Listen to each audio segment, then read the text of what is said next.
নমস্কার।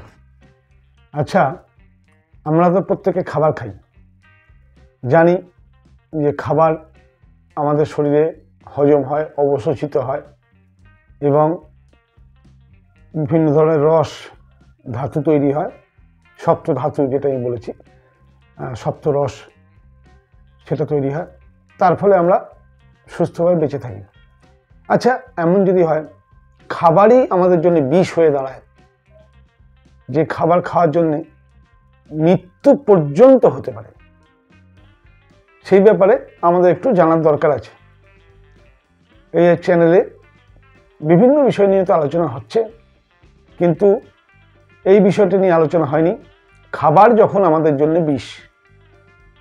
প্রথম কথা হচ্ছে, আমি যে আলোচনাটা করব, আলোচনাটা যদি পুরোটা সঙ্গে থাকেন, পুরোটা যদি দেখেন, তাহলে বুঝতে পারবেন হ্যাঁ সত্যিকারই কিছু কিছু ক্ষেত্রে খাবারটা বিষ হয়। আচ্ছা, কিছু কিছু ক্ষেত্রে কেন, সবসময় কেন নয়, সেটা নিয়েও এখানে আলোচনা করব।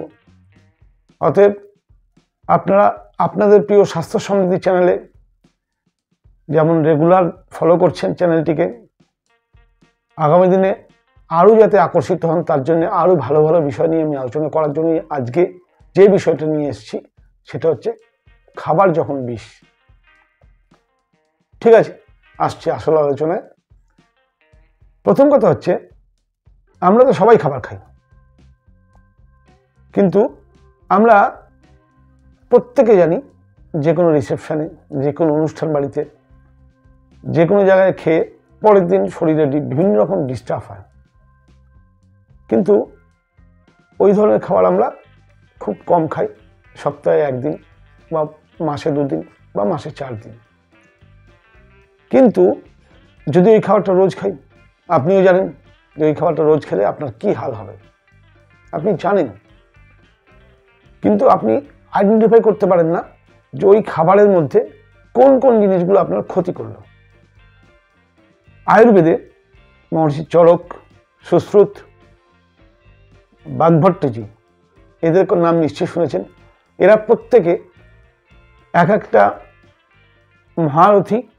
তারা কিন্তু তাদের স্বাস্থ্য বিষয়ক আলোচনাতে তারা কিন্তু একটা অধ্যায় রেখেছিল বিরুদ্ধ আহার, অর্থাৎ এমন কিছু আহার আছে যার সঙ্গে যার কম্বিনেশন আমাদের স্বাস্থ্যের জন্য মারাত্মক ক্ষতি করে দেয়। যেমন আপনি দুধ খাচ্ছেন বা দুধের তৈরি কোনো জিনিস খাচ্ছেন, তার সঙ্গে আজকে ধরুন দুপুরবেলা আপনার বাড়িতে মাছ রান্না হয়েছে, আপনি দুধও খাচ্ছেন বা মাছের পায়েস খাচ্ছেন, মারাত্মক বিষক্রিয়া হতে পারে। এবার আপনি বলবেন হতে পারে বলছি কেন?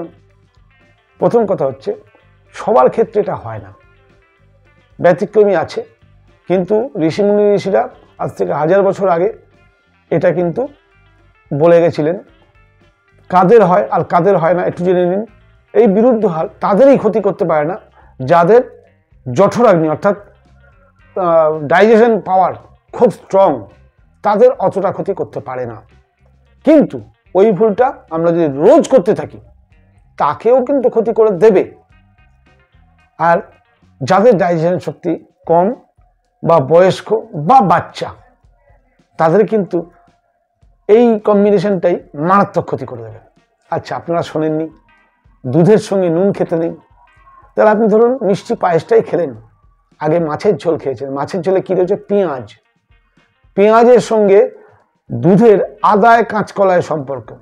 আজ আপনি যদি দুধের সঙ্গে পেঁয়াজ কোনোভাবে পেটে যায় একসঙ্গে, হ্যাঁ 2-2.5 ঘন্টা গ্যাপ দিয়ে খেলে তাতে কোনো অসুবিধা হবে না, কিন্তু আপনি একই জায়গায় বসে যদি দুধের কোনো জিনিস এবং তার সঙ্গে পেঁয়াজের কোনো জিনিস, সঙ্গে লবণ, কারণ দুধের সঙ্গে লবণ চলে না, দুধের ধর্ম লবণের ধর্ম সম্পূর্ণ আলাদা। অর্থাৎ দুধে লবণও পড়লো, আবার ওদিকে আপনার পেঁয়াজও পড়েছে। আজকাল ঘরে ঘরে দেখবেন চর্মরোগ, সোরাইসিস, এক্সিমা, এটা একটা বড় কারণ। এছাড়া গাট হেলথ বিগড়ানো, অটোইমিউনিটি, এটা একটা বড় কারণ। আজকাল যে কোনো রিসেপশনে বা আপনার বাড়িতেও মাঝে মাঝে মাংস রান্না করতে গেলে দই দিয়ে মাংস রান্না করতে হয়। প্রথম কথা, দইয়ের সঙ্গে নুন চলে না। মাংসতে কি আছে? নুন আছে। দইয়ের সঙ্গে মাংসও চলে না। তাহলে আপনি বুঝতে পারছেন কতটা বিরুদ্ধ হার আপনি করছেন। সায়েন্টিফিকভাবে এগুলো প্রুভ হয়েছে, বিজ্ঞানীরা এখন এগুলো বুঝতে পারছেন, স্বীকার করছেন। কিন্তু হাজার হাজার বছর আগে ঋষিরা এটা বলে গেছিলেন যে দুধে পেঁয়াজ চলবে না, দুধে নুন চলবে না, দইয়ের সঙ্গে নুন চলবে না। দইয়ে গুড় খেতে পারেন, অবশ্যই দইয়ে গুড় খাবেন, দুধে কখনো গুড় খাবেন না। দুধে খেলে হলুদ দিয়ে খান। দুধের সঙ্গে হলুদের কম্পোজিশন প্রচণ্ড কার্যকরী।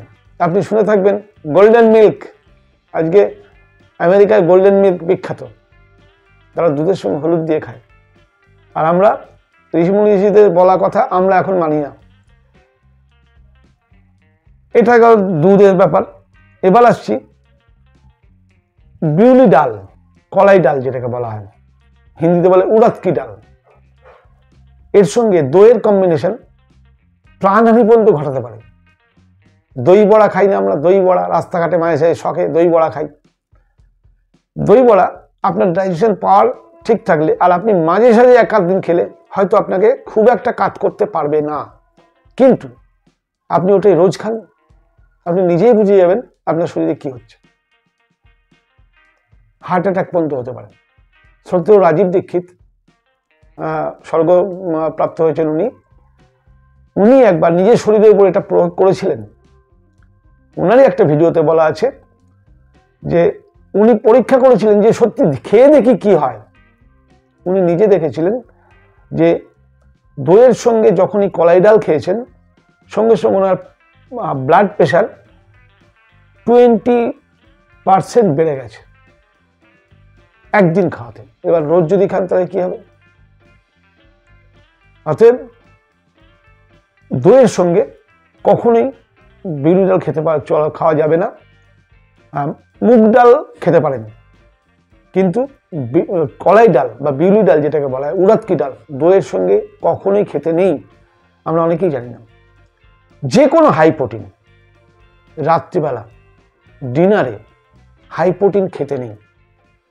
আমি আমার জীবনের অভিজ্ঞতায় আমি বহু পেশেন্ট দেখেছি, কালকে ভালো ছিল, আজকে সকাল থেকে তার শরীর খারাপ। তাকে আমরা যখনই জিজ্ঞেস করেছি কাল রাতে কি খেয়েছিলেন, 90% ক্ষেত্রে দেখেছি রাতে সে কোনো না কোনো হাই প্রোটিন খেয়েছিল। কেন? হাই প্রোটিন ডাইজেস্ট করতে যা আমাদের সিস্টেমের নিয়ম, সূর্য ডুবে গেলে আমাদের সিস্টেম সেটাকে ডাইজেস্ট করতে পারে না, ফলে আমরা বিভিন্ন সমস্যায় পড়ি। আপনি ফলো করে দেখবেন, রাতে বিউলি ডাল খেয়ে দেখবেন, ডালের রাজা বিউলি ডাল, সবচেয়ে হাই প্রোটিন। হজম করা অত সোজা নয়, দুর্বল মানুষ ওটা হজম করতে পারে না। আপনি মুগ ডালি বেশ ভেজে কষিয়ে রাত্রিবেলা খেয়ে দেখবেন, তো পরের দিন আপনার সকালে শরীর কিরম থাকে। অতএব রিস্ক না নিয়ে নাই বা খেলেন, রাতে হাই প্রোটিন খাওয়া একদম উচিত না। রাতে কখনো দই খাওয়া উচিত না। রাতে দই খেলেই হজমের সমস্যা হবে, গাট হেলথের প্রবলেম হবে, আপনার শরীরে হাজার সমস্যা হতে পারে। আচ্ছা, এই রাতে কখনোই ভুল করে শসা, কলা এগুলো খাওয়া উচিত না। কারণ যাদের কফের ধাত আছে, সবাই খেতে পারে, কিন্তু তারা খেতে পারবে না যাদের কফের ধাত আছে। বাতপিত্ত কফ নাম শুনেছেন? শ্লেষ্মা, যাদের লাঙের সমস্যা, যাদের হাঁপানি আছে, যাদের কফের ধাত আছে, তারা যদি রাতে শসা, কলা এগুলো খায়, তাদের কফ বৃদ্ধি হবেই, কেউ রুখতে পারবে না। অর্থাৎ আপনি জেনে নিন, সবাই বলে কাঁচা খাওয়া ভালো, আমিও বলি কাঁচা খাওয়া ভালো, কিন্তু কিছু কিছু ক্ষেত্রে কাঁচা খাওয়াটাও কিন্তু স্বাস্থ্যের জন্য খারাপ। আজকাল রাস্তাঘাটে দেখবেন ফ্রুট শেক পাওয়া যায়, মিল্ক শেক, ফ্রুট আর মিল্ক। প্রথম কথা, দুধের সঙ্গে বাগভট্টের কথা অনুযায়ী দুধের সঙ্গে কোনো ফল চলে না, কোনো ফলই চলে না। যদিও চালাতে হয় তাহলে মিষ্টি ফল চালাতে পারেন, টক ফল তো মোটেই চলবে না। সত্য রাজীব দীক্ষিত এক জায়গায় বলেছেন যে একমাত্র দুধের সঙ্গে টক ফল চলতে পারে, সেটা হচ্ছে আমলকি। আমলকি চলতে পারে, এছাড়া কিন্তু কোনো টক ফল, আঙুর বলুন, লেবু বলুন, বা কোনো ধরনের এমন কোনো ফল, টক আম কখনোই দুধের সঙ্গে খেতে নেই। শরীরের জন্য প্রচণ্ড ক্ষতিকারক। কখনোই ফলের সঙ্গে দুধের কম্বিনেশন একদম চলে না। আইসক্রিম, আমরা রিসেপশনে গেলেই খাওয়ার শেষে আইসক্রিম খেতে খেতে বাড়ি আসি। হাত জোর করে অনুরোধ করছি, আইসক্রিম খাবেন না। কখন? খাওয়ার পরে আইসক্রিম খান। আমি বারণ করছি না, বারণ করলে আপনি শুনবেন না, কিন্তু খাওয়ার আগে খেতে পারেন বা খাওয়ার অন্তত 2-3 ঘন্টা পরে খেতে পারেন। খাওয়ার সঙ্গে সঙ্গেই আপনি আইসক্রিমটা নিয়ে খেতে খেতে আসছেন, খাবেন না। আপনার বাড়িতে কোনো অনুষ্ঠান হলে আপনি গেস্টদের ডেকে, অতিথি নারায়ণ তাদের ডেকে আইসক্রিম খাওয়াবেন না। যদি বলেন কেন, সবাই খাওয়াচ্ছে, হ্যাঁ সবাই খাওয়াচ্ছে, আপনি নিজে বলুন তো, আপনি যে খাবারটা খেলেন এর আগে সব গরম খাবার খেলেন। শরীরের ধর্ম হচ্ছে খাবারটাকে গরম করে স্টমাকে HCl দিয়ে ডাইজেস্ট করা। আপনি এবার ঠান্ডা খাবার খেলেন, শরীর কনফিউজড হয়ে গেল, গরমটাকে ঠান্ডা করবো না ঠান্ডাকে গরম করব। আপনার জঠরাগ্নি পুরো ঠান্ডা হয়ে যাবে, আর ক্রিয়েট হবে না, অর্থাৎ আপনার ডাইজেশনের প্রবলেম হবে। অতএব গরম খাওয়ার পর কখনই ঠান্ডা খাবেন না। আপনি খেতে পারেন, গরম খেতে পারেন, ঠান্ডা খাবেন না। তাহলে আইসক্রিম যদি খেতেই হয় 2 ঘন্টা পরে খান অথবা আগে খান। ভুল করেও খাবার পরে আইসক্রিম খাবেন না। আজকাল একটা ট্রেন্ড চলছে, বাচ্চাদের ভালোবেসে আমরা চকলেট দিই।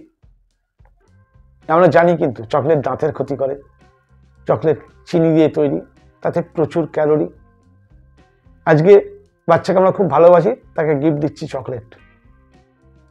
সেই চকলেটটাই বাচ্চারা কিন্তু ওজন বাড়াচ্ছে, ওবেসিটি আসছে। কেন? ক্যালোরি সে বার্ন করছে না। যে পরিমাণ একটা চকলেটে যে পরিমাণ ক্যালোরি আছে, সে পরিমাণ ক্যালোরি সে বার্ন করে না। শুধু ছোটাছুটি করে না, খেলাধুলা করে না, আজকাল সব তো ইনডোর গেমে ব্যস্ত আর মোবাইল নিয়ে ব্যস্ত। ফলে কি হচ্ছে, বাচ্চা শরীরে ক্যালোরি আরও বাড়ছে। আপনি অজ্ঞানতাবশত আজকের ভিডিও দেখার পর আমি বলবো, কখনো কোনো বাচ্চাকে চকলেট গিফট করবেন না। কারণ সে যতই ভালোবাসুক, আপনি তাকে ভালোবেসে কিন্তু ক্ষতি করছেন। তার দাঁতের ক্ষতি করছেন, তার সিস্টেমের ক্ষতি করছেন, তার শরীরে ক্যালোরি বাড়াতে সাহায্য করছেন। আর চিনি কতটা ক্ষতিকর আপনি নিজে জানার চেষ্টা করুন। চকলেটে প্রচুর পরিমাণে সুগার রয়েছে, প্রচুর পরিমাণে, যেটা একটা বাচ্চার পক্ষে বিষের সমান। অর্থাৎ খাবারই কিন্তু এখানে বিষ হতে পারে। আপনি ভাবছেন বাচ্চা কেন মোটা হয়ে যাচ্ছে, বাচ্চা কেন লেজি হয়ে যাচ্ছে, বাচ্চা কেন বুদ্ধি কমে যাচ্ছে, সবার মূলে কিন্তু চকলেট। এরকম আরও কিছু আছে। গরমকালে বেশি গরম খাবার কখনো খেতে নেই, বেশি তেল মশলা, বেশি ঝাল কখনো খেতে নেই। ওই খাবারটা শীতকালে খেলে হজম হবে, কিন্তু গরমকালে খেলে হজম হবে না। অর্থাৎ খাবারই এক্ষেত্রে বিষের কাজ করতে পারে। আবার শীতকালে বেশি ঠান্ডা খাবার খেতে নেই, তখন গরম খাবার খেতে হয়। শীতকালে যদি আপনি বেশি ঠান্ডা খাবার খান, যেমন শীতকালে আপনি যদি বেশি আইসক্রিম খান, খেয়ে দেখুন কি হয়, বুঝতে পারবেন। তাতে আপনার সিস্টেম বিগড়ে যাবে। অতএব ঋতু অনুযায়ী খাবার খান।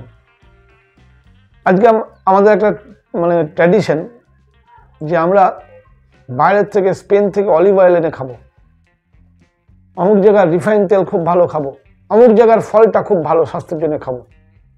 ভগবান আপনি যেখানে বানিয়েছেন, জন্মেছেন, আপনার যে পরিবেশ, সেই পরিবেশে যে ফল, যে সবজি দিয়েছে, আপনি সেই ফল, সেই সবজি খান।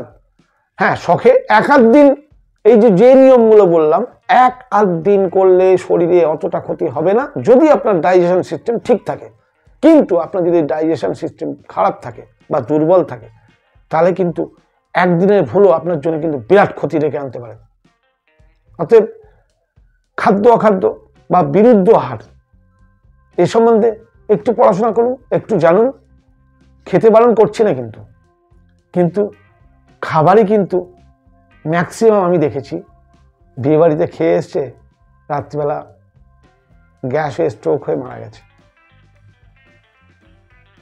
কালকে যে ওইরকম ঘটনা আপনার ঘরে ঘটবে না কি গ্যারান্টি আছে? অতএব কেন রিস্ক নিচ্ছেন? শুধু বিরুদ্ধ আহারগুলোকে আপনি খাওয়া বন্ধ করুন, খান, কে বারণ করছে? মানুষ তখন খাওয়ার জন্যই বাঁচে, কেউ বাঁচার জন্য খায় না। আর আমার চ্যানেলে বাঁচার জন্য খাওয়ার কথা বললে আমার চ্যানেলে ভিউ আসে না, লোকে দেখে না। লোকে বলে দেখে কি হবে, ও তো না খেয়ে থাকতে বলবে। না খেয়ে থাকার কথা বলা হয়নি, আপনি খান, কিন্তু যে খাবার আপনার মৃত্যু ডেকে আনতে পারে। আজকে আপনি বাইরে খিদে পেয়েছে, খাওয়ার টাইম পাচ্ছেন না, ফাস্ট ফুড খেয়ে নিলেন। ওই ফাস্ট ফুডটা, হ্যাঁ আপনার খিদে মেটালো ঠিক কথা, কিন্তু খাবারটাই একদিন খেয়েছেন কিচ্ছু হবে না, কিন্তু আপনি রোজ খান, তো রোজ খান, দেখুন এই খাবারটাই আপনার জন্য মৃত্যুর কারণ হয়ে দাঁড়াবে। কারণ প্রথম কথা, ময়দার প্রোডাক্ট, আপনার শরীরে কনস্টিপেশন আসতে শুরু করবে। দ্বিতীয় কথা, মানে খারাপ তেলে ওটাকে প্রসেস করা হয়, খারাপ মশলা ব্যবহার করা হয়, কেমিক্যাল ইউজ করা হয়, ফলে আপনার কোলেস্টেরল বাড়বে, আপনার কিডনি এফেক্ট হবে, আপনার শরীরের টোটাল মেটাবলিজম বিগড়ে যাবে। হ্যাঁ, শখে একদিন 6 মাসে 9 মাসে একদিন খেলেন, কোনো নিষেধ নেই, আমাদের শরীরে সেই টলারেন্স আছে, সে সামলে নেবে। কিন্তু আমরা কি করি, ও ঠিক আছে বাইরের খাবার খেয়ে নেবো, আজকে বাড়িতে রান্না করতে হবে না, অভ্যাসটাকে ছাড়বো। এরকম আরো আরো অনেক বিষয়ের ব্যাপারে বলার আছে, কিন্তু ভিডিও বড় হলে তো আপনারা দেখবেন না, এতেই তো আপনারা বিরক্ত হয়ে যান। অতএব আগামী দিনে আবার বাকি কিছু বিষয় নিয়ে বলবো। অতএব আমি বলবো খাদ্য অখাদ্য বা বিরুদ্ধ হার সম্বন্ধে একটু জানার চেষ্টা করুন। যেগুলো আজকে বললাম, এরকম প্রায় 103 ধরনের বিরুদ্ধ হার রয়েছে। আমি তো আজকে গোটা 10 বললাম, তা এই কটাকে আপনারা একটু মানার চেষ্টা করুন, ভালো থাকবেন। ঠিক আছে, যারা এখন এই চ্যানেলটাকে সাবস্ক্রাইব করেননি অবশ্যই সাবস্ক্রাইব করুন, এরকম আরও টিপস আগামী দিনে নিয়ে আসবো। আর যারা রেগুলার দেখছেন তারা অবশ্যই চ্যানেলটাকে লাইক করুন, কেমন লাগছে কমেন্ট করে জানান, আর শেয়ার করুন, বেশি বেশি করে আত্মীয় স্বজন বন্ধু বান্ধবদের শেয়ার করুন, যাতে তারাও জানুক যে স্বাস্থ্য সমৃদ্ধি বলে একটা চ্যানেল আছে, যে চ্যানেলটি মানুষকে সুস্থভাবে বাঁচতে শেখায়। আরও বিষয়তে জানতে ডেসক্রিপশন বক্সে আমার ডিটেলস দেওয়া আছে, কন্ট্যাক্ট নাম্বার আছে, ইমেল আইডি আছে, দরকার পড়লে আমার সঙ্গে যোগাযোগ করুন। অবশ্যই আমি আপনাকে স্পেসিফিকভাবে সাহায্য করার চেষ্টা করব। সব দেখে তো পুরোটা হয় না, এক একটা মানুষ, প্রত্যেকটা মানুষের শরীরের গঠন, তার সিস্টেম সব কিছু আলাদা, একটার সঙ্গে একজনের সঙ্গে আরেকজনের কখনো মিল হয় না।